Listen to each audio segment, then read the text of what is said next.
বাংলাদেশের সাথে সহযোগিতার পথেই থাকবে ভারত, প্রত্যাশা যুক্তরাষ্ট্রের।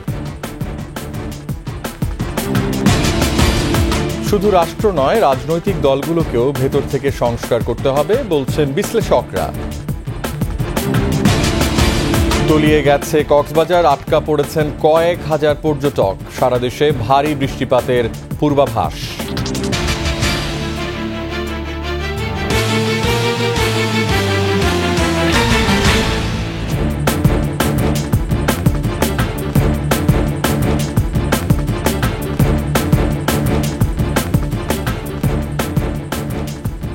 শুনছিলেন ফার্স্ট সিকিউরিটি ইসলামী ব্যাংক পিএলসি সংবাদ শিরোনাম। আমন্ত্রণ 21 সংবাদের সাথে আছি আমি রিয়াজ হাফিজ। দর্শক, 21 টেলিভিশনের সংবাদ একই সাথে সরাসরি দেখতে পাবেন আমাদের ফেসবুক পেজ www.facebook.com/2124 অনলাইনে। এছাড়া সাবস্ক্রাইব করতে পারেন www.youtube.com/21etv চ্যানেলে। ছাত্র জনতার অভ্যুত্থানে আওয়ামী লীগ সরকারের পতনের পর কাল ঢাকায় আসছেন যুক্তরাষ্ট্রের উচ্চ পর্যায়ের প্রতিনিধি দল। তাদের প্রত্যাশা, ঢাকার সঙ্গে সহযোগিতার পথে থাকবে দিল্লি। 6 সদস্যের এ দলের নেতৃত্বে থাকছেন যুক্তরাষ্ট্রের দক্ষিণ ও মধ্য এশিয়া বিষয়ক সহকারী পররাষ্ট্রমন্ত্রী ডোনাল্ড লু এবং মার্কিন রাজস্ব ও অর্থ দপ্তরের আন্তর্জাতিক অর্থায়ন বিষয়ক সহকারী আন্ডার সেক্রেটারি ব্রেন্ট নেইম্যান। কাল দুপুরে দিল্লি হয়ে ঢাকায় আসবেন তারা। এ সফরে অর্থনীতিকে অগ্রাধিকার দেওয়ার পাশাপাশি রাজনীতিকেও গুরুত্ব দিচ্ছে যুক্তরাষ্ট্র। এরই মধ্যে বাংলাদেশের পরিস্থিতি নিয়ে ভারতের সঙ্গে আলোচনা করেছে যুক্তরাষ্ট্র। দক্ষিণ এশিয়ার স্থিতিশীলতার স্বার্থে বাংলাদেশের অন্তর্বর্তী সরকারকে সব ধরনের সহযোগিতা করতে চায় ওয়াশিংটন। একই সঙ্গে দিল্লিও ঢাকার সঙ্গে সহযোগিতার পথে থাকবে, এমনটাই চায় তারা।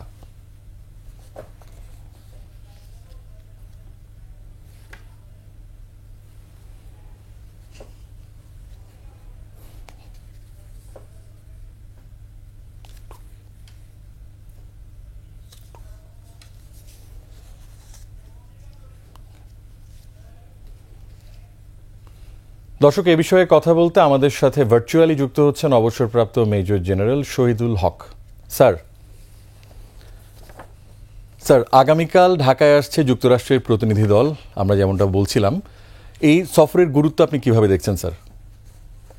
আমি প্রথমে বলবো কি, এটা বর্তমান সরকারের জন্য, ইন্টারিম সরকারের জন্য এটা অত্যন্ত একটা গুরুত্বপূর্ণ ভিজিট। আমি দেখছি যদিও এটাকে সেল করা হচ্ছে কি ইকোনমিক কোঅপারেশন, বাট আমি দেখছি it's a big moral boosting visit দেখছি বাই আমেরিকান অ্যাডমিনিস্ট্রেশনের পক্ষ থেকে।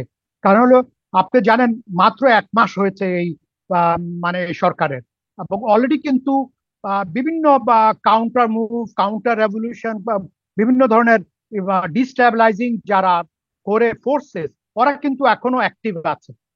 এই ভিজিটের মাধ্যমে আমি দেখছি কি হয়তো একটা message to those counter revolutionaries or counter forces যারা নাকি এই অ্যাচিভমেন্টটা বাধা করতে পারে, ওদের জন্য একটা বিরাট একটা মেসেজ এর মধ্যে থেকে পাবো আমরা। নাম্বার 2 হলো যে এই যে আমি বললাম যেটাকে মোরাল বুস্টিং ভিজিট, এটাতে যেটা নাকি বহুত এই মোরাল বুস্টিং তো আছেই ইন্টারিম গভর্নমেন্টের জন্য, message to not only internal forces এবং বাইরের যারা ফোর্সেস আছে, এক্সটার্নাল যারা আছে, তাদের জন্য কিন্তু এটা একটা বিরাট মেসেজ। আমি বলবো কে টু হ্যান্ডস অফ অ্যাপ্রোচ করতে বাংলাদেশের এই গভর্নমেন্টের, এখন যে ইন্টারিম গভর্নমেন্ট আছে তাদের প্রতি, মানে কোনো ডিস্টেবিলাইজিং কোনো অ্যাক্ট যাতে না করে। এটা আমি বলবো কে এটা একটা টাইমলি হয়েছে এবং রাইট টাইমে এই ভিজিটটা হচ্ছে, যখন নাকি অলরেডি বুঝছেন গোছাতে বিভিন্ন জায়গায় বাধা হচ্ছে, বিভিন্ন জায়গায় অনেক ফোর্সেস গুলি ইন ডাউট আছে, ইন্টারনাল ফোর্সেস গুলি ইন ডাউট আছে। আমাদের পুলিশ এখন পর্যন্ত নামতে পারেনি, সিভিল অ্যাডমিনিস্ট্রেশন এখন পর্যন্ত চালু হয় নাই। এই টানা ভেচারাতে আমি বলবো এই ভিজিটটা হবে একটা বিরাট moral boosting for interim government. Sir, আপনাকে অসংখ্য ধন্যবাদ স্যার। ওয়েলকাম।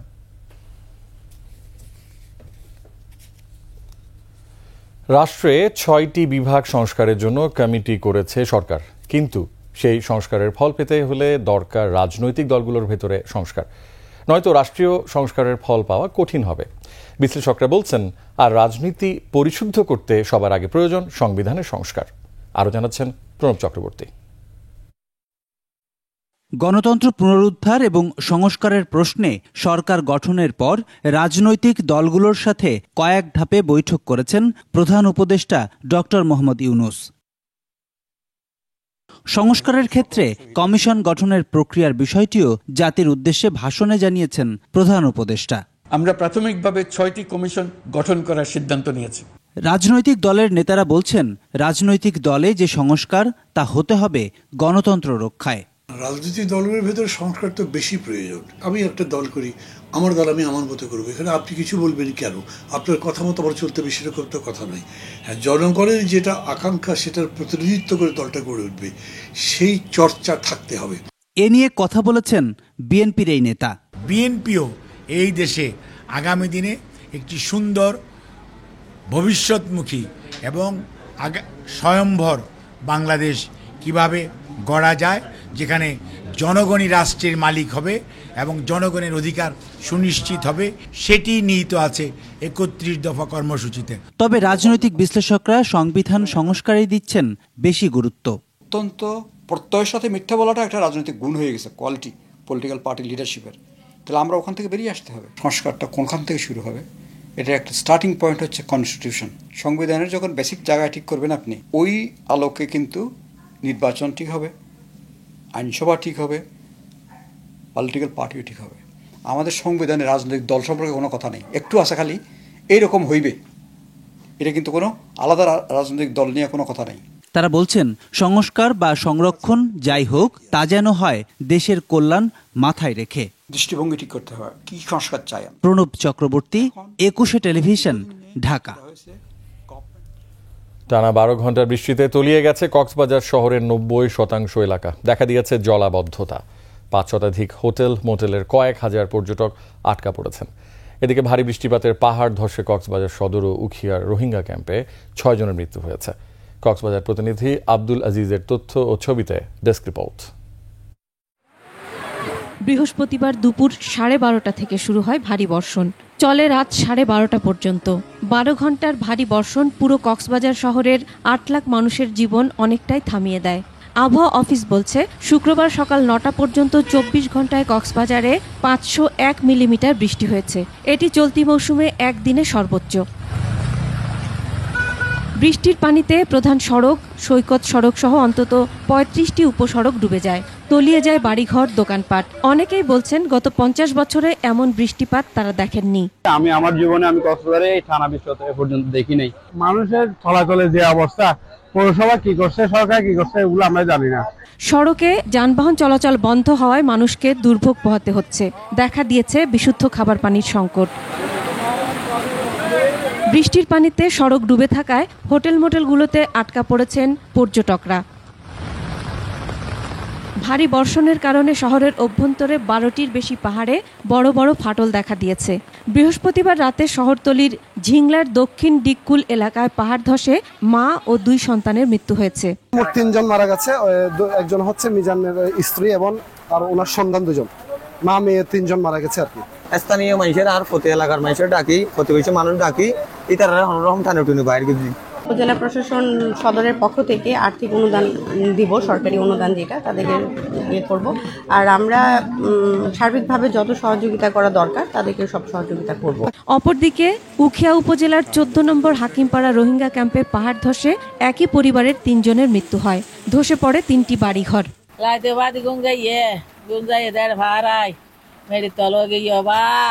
এরই মধ্যে পাহাড়ে ঝুঁকিপূর্ণভাবে বসবাসকারীদের সরিয়ে নিচ্ছে প্রশাসন। এর আগে আগস্ট মাসে কক্সবাজারের পেকুয়ায় পাহাড় ধসে মৃত্যু হয় 4 জনের। Masum আলিসা, desk report, 21 television. আগামী 3 দিন দেশের বিভিন্ন জায়গায় ভারী বৃষ্টির পূর্বাভাস দিয়েছে আবহাওয়া অফিস। বৃষ্টির প্রভাবে কমে আসবে গরম, তবে চট্টগ্রাম বিভাগের বিভিন্ন জেলা নিম্নাঞ্চল প্লাবিত হওয়ার শঙ্কা রয়েছে। আবহাওয়া অফিস বলছে, দেশের দক্ষিণ পূর্বাংশ এবং সংলগ্ন উত্তর পূর্ব বঙ্গোপসাগর এলাকায় লঘুচাপ সৃষ্টি হয়েছে। এর উত্তর পশ্চিম দিকে অগ্রসর ও আরও ঘনীভূত হতে পারে। মৌসুমি বায়ুর অক্ষের বর্ধিতাংশ পাঞ্জাব, হরিয়ানা, পশ্চিমবঙ্গ ও সুস্পষ্ট লঘুচাপের কেন্দ্রস্থল আসাম পর্যন্ত বিস্তৃত রয়েছে। মৌসুমি বায়ু বাংলাদেশের ওপর সক্রিয় এবং বঙ্গোপসাগরে প্রবল অবস্থায় রয়েছে। এদিকে বঙ্গোপসাগরে লঘুচাপটি নিম্নচাপে পরিণত হওয়ায় সমুদ্র বন্দরের ৩ নম্বর সংকেত দেখিয়ে যেতে বলা হয়েছে।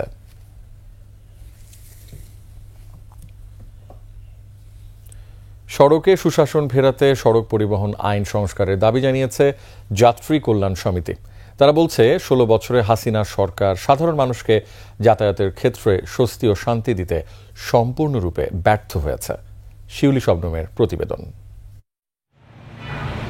বছরের পর বছর ধরে পরিবহন ব্যবস্থায় চলে আসছে বিশৃঙ্খলা ও নৈরাজ্য। যাত্রী স্বার্থ ছিল উপেক্ষিত। এমন প্রেক্ষিতে পরিবহনের অরাজকতা দূর করতে যাত্রী অধিকার দিবস উপলক্ষে জাতীয় প্রেস ক্লাবে আলোচনা সভা। সড়কে চাঁদাবাজি সহ দুর্ঘটনা কমিয়ে আনতে পরিবহনের স্টেক হোল্ডারদের সাথে আলোচনা এবং অপরাধীদের আইনের আওতায় আনার দাবি জানান বক্তারা। এই সেক্টরের শৃঙ্খলা ফিরিয়ে আনার জন্য দায় এবং দায়িত্ব উভয়ের আছে। অদৃশ্য কর্তৃপক্ষ আমাদের সমস্ত কিছুকে নিয়ন্ত্রণ করে। যাতায়াতে মানুষের সংকটকে পুঁজি করে বিগত সরকার মেগা প্রকল্পের নামে মেগা লুটপাট চালিয়েছে বলে মন্তব্য করেন যাত্রী কল্যাণ সমিতির নেতারা। যানজট এখন নগর বন্দর পেরিয়ে গ্রামে গঞ্জেও সম্প্রসারিত হচ্ছে। এহেন পরিস্থিতিতে বিগত স্বৈরাচার আওয়ামী লীগের প্রণীত সড়ক পরিবহন আইন সংস্কার করা অত্যন্ত জরুরি হয়ে পড়েছে। সড়কে সবচেয়ে বেশি বরাদ্দ এবং সীমাহীন লুণ্ঠন হতে উল্লেখ করে বিশিষ্ট নাগরিকরা বলেন, অন্তর্বর্তী সরকার উদ্যোগ নিলে সড়ক ব্যবস্থাপনা ঠিক করা সম্ভব। যাত্রী পরিবহন আইন বা যে আইনগুলোর কথা বলা হচ্ছে, এর সাথে 17 কোটি 18 কোটি মানুষের ভাগ্য জড়িত। বর্তমান সরকার অন্তত দৃষ্টি দেয়, কাজের উদ্যোগটি অন্তত গ্রহণ করুন। এই যে পরিবহন সেক্টরে যে আওয়ামী সিন্ডিকেট, তারা হয়তো চলে গেছে, ভেঙে গেছে, পালিয়ে গেছে, এখনো তাহলে যাত্রীদের কল্যাণে কাজ হচ্ছে না কেন? ভাড়া কেন কমছে না? নৈরাজ্য কেন কমছে না? এরা কোন সিন্ডিকেট? যানবাহনের লাইসেন্স ও ফিটনেস ঠিক করা সহ বিআরটিএ-কে ঢেলে সাজানোরও পরামর্শ দেন তারা। তাহলে এদেরকে এক্সপোজ করতে হবে, এদের মুখোশগুলো উন্মোচিত করতে হবে। শিউলি শবনম, একুশে টেলিভিশন, ঢাকা। আওয়ামী লীগ দেশকে পৈতৃক সম্পদ হিসেবে ব্যবহার করেছে বলে অভিযোগ করেছেন বিএনপির স্থায়ী কমিটির সদস্য এজেড-এম জাহিদ হোসেন। এদিকে গণতন্ত্র হত্যার জন্য শেখ হাসিনার বিচার দাবি করেছেন বিএনপি চেয়ারপারসনের উপদেষ্টা জয়নুল আবেদিন ফারুক। রাজধানীতে পৃথক দুটি অনুষ্ঠানে এসব কথা বলেন তারা। ওমর ফাহিমের রিপোর্ট। বিকেলে নয়াপল্টনে 14 তারিখে কেন্দ্রীয় শহীদ মিনারে সমাবেশ ও 15 তারিখে সকল জেলায় বিএনপির র্যালি সফলভাবে বাস্তবায়নের লক্ষ্যে সভার আয়োজন করা হয়। আগামী 14ই সেপ্টেম্বর কেন্দ্রীয় শহীদ মিনার বিকেল থেকে সন্ধ্যার পর পর্যন্ত সেই অনুষ্ঠান হবে। সেখানে কথা বলবে সেই সমস্ত শহীদের পঙ্গুত্ব বরণকারী সেই সমস্ত মানুষদের আত্মীয় স্বজন। 15 তারিখের কর্মসূচিতে তারেক রহমান ভার্চুয়ালি যুক্ত হবেন বলেও জানান তিনি। 15ই সেপ্টেম্বরে আমরা হারানো গণতন্ত্র পুনরুদ্ধারের জন্য আমাদের নেতা দেশনায়ক তারেক রহমান বলেছেন, বিএনপি আন্দোলনে ছিল, আছে এবং আন্দোলনে থাকবে। কতদিন? যতদিন পর্যন্ত না জনগণের অধিকার আদায় হচ্ছে। এক পর্যায়ে উঠে আসে সাগর রুনি হত্যা মামলার বিষয়টিও। সাগর রুনি নিজ ঘরে তাদেরকে নিহত করা হয়েছে, হত্যা করা হয়েছে। তার আজ পর্যন্ত তার কত শতবার তার চার্জশিট পিছিয়ে গেছে, কত তদন্ত হয়েছে। ইলিয়াস আলীর মতো আমাদের নেতা হারিয়ে গেছে। আজকে তা চৌধুরী আলম কোথায়, হিরু কোথায়, আমরা জানি না। এর আগে প্রেস ক্লাবের সামনে তারেক রহমান ও খালেদা জিয়ার মামলা প্রত্যাহারের দাবিতে অবস্থান কর্মসূচিতে বিএনপি চেয়ারপারসনের উপদেষ্টা জয়নুল আবেদিন ফারুক বলেন, মিথ্যা মামলায় খালেদা জিয়াকে 5 বছর জেলে বন্দী রাখা হয়েছে। তারেক রহমান যদি 15 আগস্টের মামলার বিনা কারণে আসামি হতে পারে, খালেদা জিয়া যদি 1 কোটি টাকার জন্য 5 বছর জেল কাটতে পারে, 118টা মামলার জন্য শেখ হাসিনাকে হিন্দুস্তান থেকে 100 বছর জেল। ওমর ফাহিম, একুশে টেলিভিশন, ঢাকা। দেশে ফিরেছেন আমিরাতে ক্ষমা পাওয়া আরও 26 বাংলাদেশি। দুপুর 3টায় ইন্ডিগো এয়ারলাইন্সের বিমানযোগে আরব আমিরাত থেকে হজরত শাহজালাল আন্তর্জাতিক বিমানবন্দরে নামেন তারা। এ নিয়ে 2 দফায় আমিরাত থেকে 42 জন দেশে ফিরলেন। মানিক শিকদারের রিপোর্ট। বৈষম্য বিরোধী ছাত্র আন্দোলনে সংহতি প্রকাশ করে সংযুক্ত আরব আমিরাতে দণ্ডপ্রাপ্ত হন 57 বাংলাদেশি। স্বজনদের অপেক্ষায় সকাল থেকেই অনেকেই ভিড় জমান শাহজালাল আন্তর্জাতিক বিমানবন্দরে। 2 মাস 5 দিন পরে যোগাযোগ হচ্ছে আমার সাথে, এর আগে কোনো যোগাযোগ হয় নাই আমার সাথে। যোগাযোগ করার কোনো ব্যবস্থা ছিল না। ডাক্তার ইউনূস স্যারের আল্লাহ 1000 বছর ওনাকে হায়াত দেখ, এই দোয়া করি। প্রবাসীরা বিমানবন্দর গেটের বাইরে আসলে আবেগঘন পরিবেশের সৃষ্টি হয়। দেশে ফিরিয়ে আনতে অন্তর্বর্তী সরকারের প্রধান ডক্টর মোহাম্মদ ইউনূসের প্রতি কৃতজ্ঞতা জানান তারা। আন্দোলনের সাথে একত্রতা প্রকাশ করে আমরা মিছিল করার কারণে আমার প্রবাসীদের কারাবরণ করা হয়েছে। আমাদের ধরার পরে আমাদের মোবাইল সবকিছু নিয়ে গেছে। আমরা আমাদের মায়ের কোলে ফিরে এসেছি, আমাদের মাতৃভূমিতে ফিরে এসেছি। আলহামদুলিল্লাহ, ডাক্তার ইউনূস স্যারকে অনেক অনেক ধন্যবাদ। তবে চাকরি, জমানো টাকা সহ সব ফেলে নিঃস্ব হয়ে দেশে ফিরে চিন্তার ভাঁজ তাদের কপালে। একটা ফুল আর এই যে ড্রেস আর একটা মোবাইল ফোন ছাড়া দ্বিতীয় কিছুই আমার সাথে আনতে পারিনি। অ্যাকাউন্টে আছে, তারা অ্যাকাউন্ট থেকে টাকা উঠাতে পারে না। ডাক্তার ইউনূস স্যারের কাছে আমাদের একটা আবেদন, সবার জন্য আমাদের ডিপুটটা যেন ডুবাইয়ের উঠিয়ে নেই, আমরা যেন আবার যেন যেতে পারি। প্রবাসী কল্যাণ সংস্থা ও ব্রেক প্রতিনিধিরা আটকে পড়া বাকি প্রবাসীদের ফিরিয়ে আনার উদ্যোগের কথা জানান। আরব আমিরাতে 2টা গ্রুপে তাদেরকে ওখানে গ্রেপ্তার করা হয়েছিল। 2 গ্রুপে 57 114 জন ছিল। তো ইতিমধ্যে 57 জন ফিরেছে, এখনো 57 জন ওদেশে আছে, যারা আমরা আশা করছি যারা অচিরে আবার ফিরে আসবে। প্রকল্পের মাধ্যমে যারা প্রত্যাগত আছে তাদেরকে রিইন্টিগ্রেশনের ব্যবস্থা করা হচ্ছে এবং এখন যারা ফেরত আসছেন তাদের জন্য স্পেশালি অগ্রাধিকার ভিত্তিতে এই ব্যবস্থা নেওয়া হচ্ছে। একই সাথে তাদের কর্মসংস্থানের ব্যাপারেও সরকারের প্রতি আহ্বান জানান। মানিক শিকদার, 21 টেলিভিশন, ঢাকা। শেষ করছি 21 সংবাদ, তবে যাবার আগে ফার্স্ট সিকিউরিটি ইসলামী ব্যাংক পিএলসি সংবাদ শিরোনামগুলো আরও একবার। বাংলাদেশের সাথে সহযোগিতার পথেই থাকবে ভারত, প্রত্যাশা যুক্তরাষ্ট্রের। শুধু রাষ্ট্র নয়, রাজনৈতিক দলগুলোকেও ভেতর থেকে সংস্কার করতে হবে বলছেন বিশ্লেষকরা। তলিয়ে গেছে কক্সবাজার, আটকা পড়েছেন কয়েক হাজার পর্যটক, সারা দেশে ভারী বৃষ্টিপাতের পূর্বাভাস।